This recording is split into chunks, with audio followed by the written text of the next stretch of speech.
Hello friends and welcome to my studio. Today I'm going to do a demonstration for you to continue a video about light. I want to show you some concepts of how to employ our edges to create readability of the light and the form. So as we said, for the light to feel strong, you need to have a strong light edge.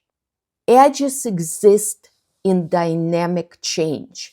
If you decide that your starting light edge here is nice and sharp, then the next change that's happening in the form, the edge can be a little bit less sharp. So what I'm going to do is I'm going to lessen the contrast of that edge. And when the form is getting even less definable, I can wipe off some of that edge even more. Maybe make it even more open. Now, the next edge after that, I might want to leave it sharper. Putting some light on the table and defining that edge of the shadow a little bit more, while the inner edge of the shadow should stay much softer. So I can come back and even play a little bit more with it by introducing even more background.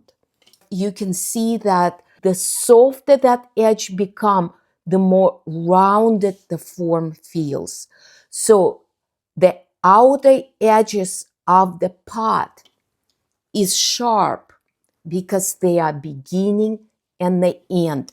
And the end of the form is synonymous, meaning it's the same as the beginning. When something ends, something else begins. So the beginning is the end. Kind of a life itself, isn't it?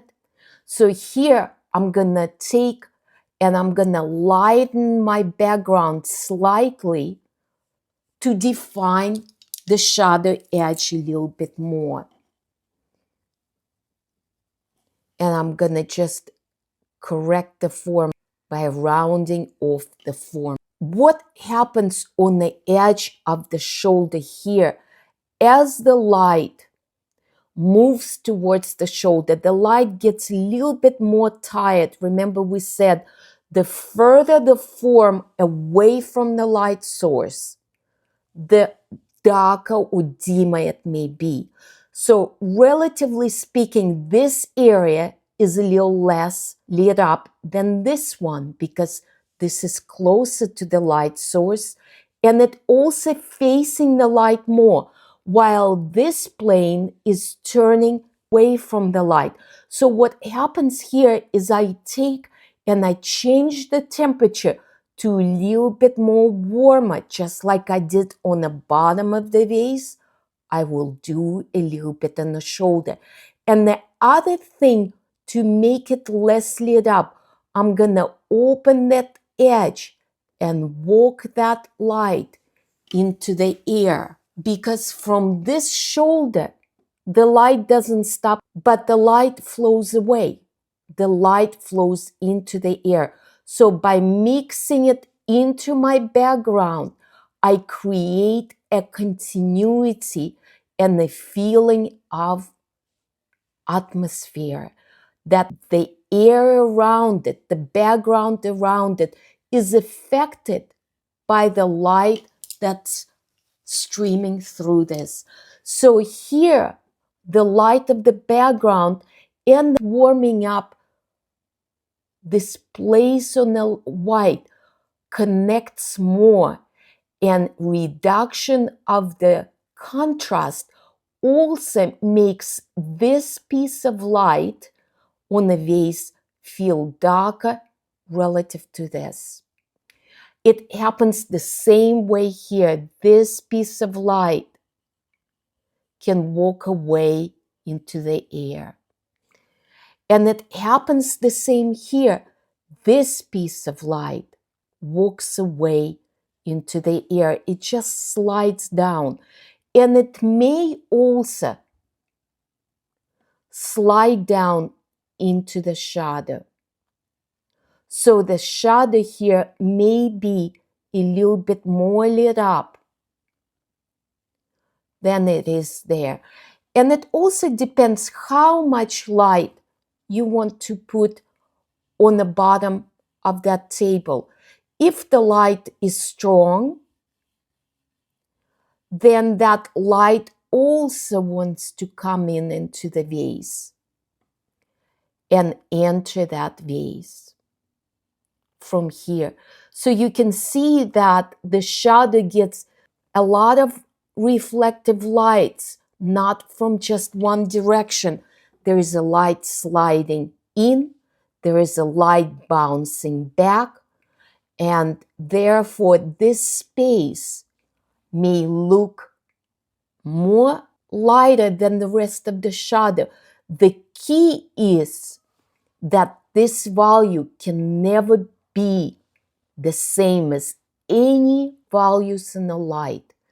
So any reflective light in the shadow will still be darker than any values that you use in the light. We can pick up a little bit of the edge on the back of the vase here, make it a little more seen. Let this edge be lost. Let this edge be sharper to know where the form ends, and let this edge be softer and going away. I'm gonna dedicate a lot of videos for the edge work because it's so different depending on the quality of air, light, on the quality of the surface, on your own intent. Edges, it's a beauty, it's the soul of the painting that makes the object look as if it lives and breathes in the space, and it makes the painting look painterly.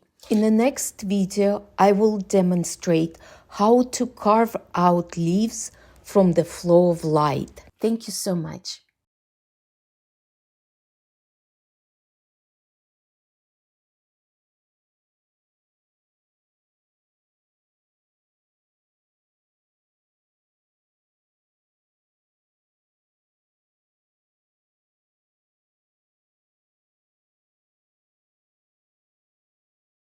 In the next video, I will demonstrate how to carve out leaves from the flow of light.